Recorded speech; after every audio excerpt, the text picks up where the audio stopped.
Okay, let's go.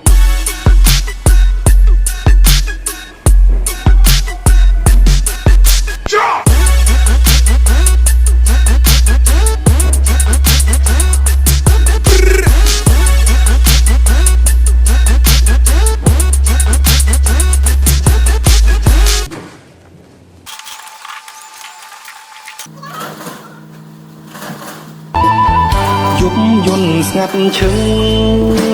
សាញ់ជឹងភ្នប់នឹកមកមេស្រណុកអាឡ័យដល់ដីស្រុកស្រែចំការនឹកពុកនឹកម៉ែធ្លាប់ថែថ្នាក់ភ្នំវត្តភីមិនដឹងសុខទុក្ខយ៉ាងណាចិត្តកូនសោកថាឥតស្បើ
សន់សំចិត្តលួចស្នេហ៍អូនតែម្នាក់ឯងទ្រូងអើយចំបែកមិនដឹងជាថ្លែងប្រាប់អ្នកណាលួងចិត្តខ្លួនឯងស្រមៃថាអូនជាសង្សារតាមពិត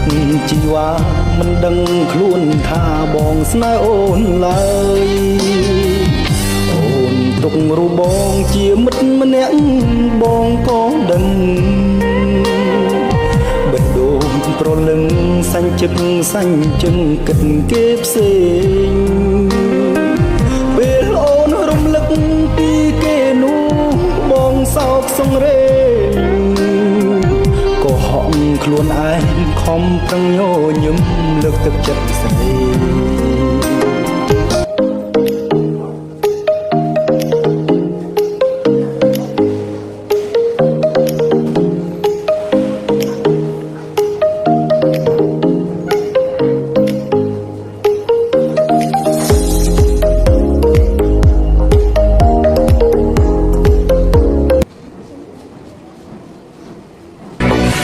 គេមកហើយណាគេ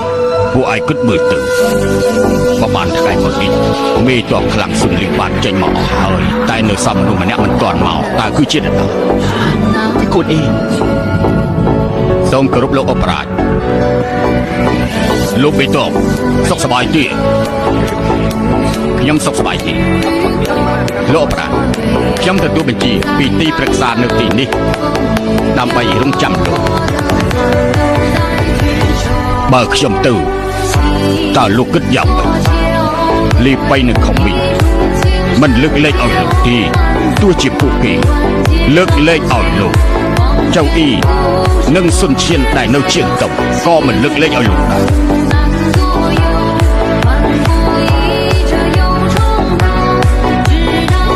លោកកុំគិតច្រើន